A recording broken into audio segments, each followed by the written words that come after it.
And it is my belief that Monique Villa was a handler for the pedophile orphanages operated in the Republic and Northern Ireland, possibly with MI5 and MI6, but not necessarily, where alleged IRA gang bosses and Protestant bosses would be invited, perhaps in the mistaken belief that they were supporting the young children, but far more likely to end up with a sexual encounter with these kids that would be caught on film, so they could subsequently be extorted to bomb each other with impunity and create a phony war between Protestants and Catholics, where the story would be propagated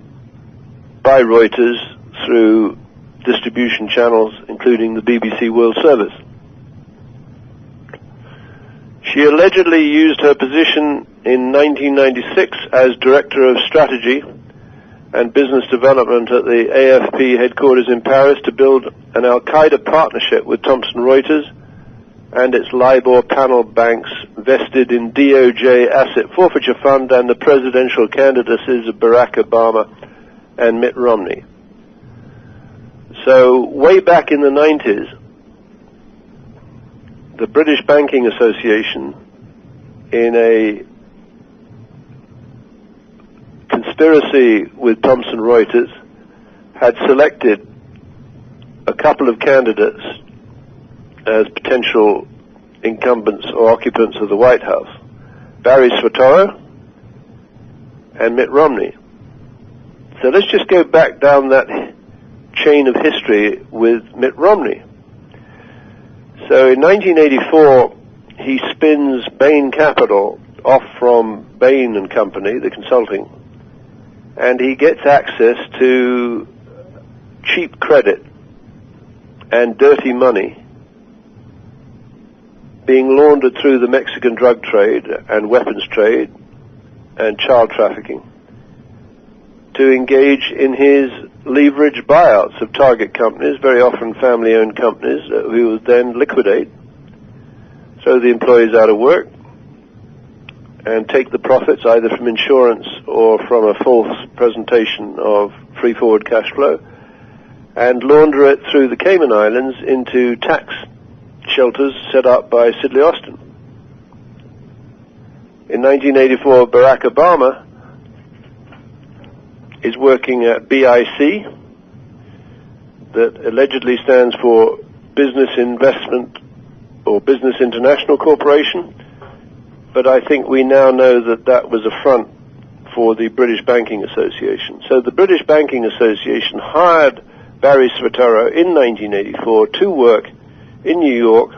on the development of leveraged lease and currency swaps,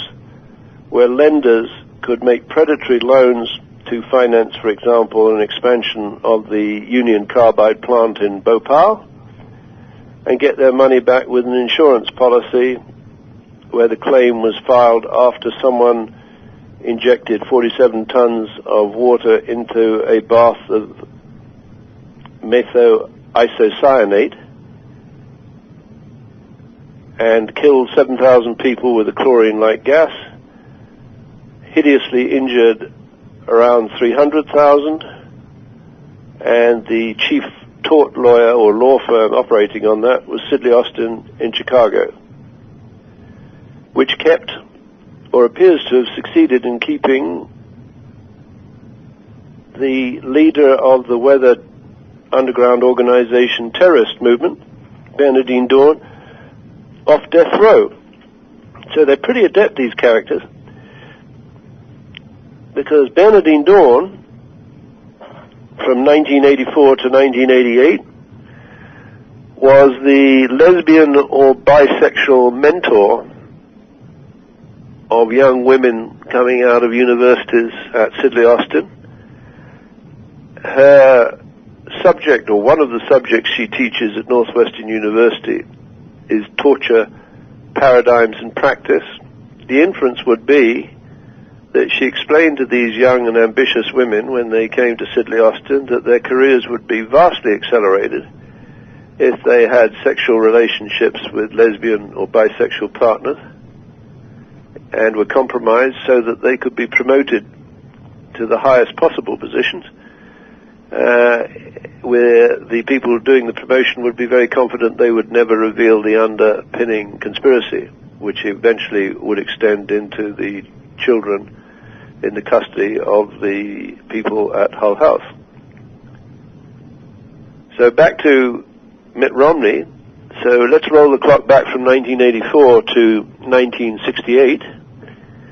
He's in a mansion allegedly run by the Mormons in Paris. My guess is that that mansion was not built or run or financed by the Mormons. My guess is it was built by the predecessor banks of the British Banking Association. And Mitt Romney's job was to subsidize agents provocateurs in Paris in an attempt to overthrow the government of General Charles de Gaulle of the Fifth Republic. And he comes back to the United States in 1968, and he pursues a career that starts with a period at the Harvard Business School. On the faculty of the Harvard Business School, a man who by 1980 would become the dean of the Harvard Business School was a man by the name of John Mcarthur. So John Mcarthur would have been a faculty member and presumably a tutor of Mitt Romney and would have tried to teach him all he knew. Well, let's ask a question about what John Mcarthur might know. Well, from 1980 to 1995, as dean of the Harvard Business School, he'd know quite a lot of powerful people. From 1995 to 2005, he was, with Morris Strong, a senior advisor to the president of the World Bank, John Wolstenholme. And Americans have a problem then, because from 1995 to 2005, it would appear that John Mcarthur was working on the Reuters news story for 911. John Mcarthur, who would have coached or mentored Mitt Romney, I'll repeat that, appears to have been working on the Wag the Dog news story for Reuters 911. He's now a trustee of Reuters Thompson, and he became a trustee of Reuters Thompson in 2000, at the same time as Monique Villa became the manager of the news and image service of Reuters News Agency.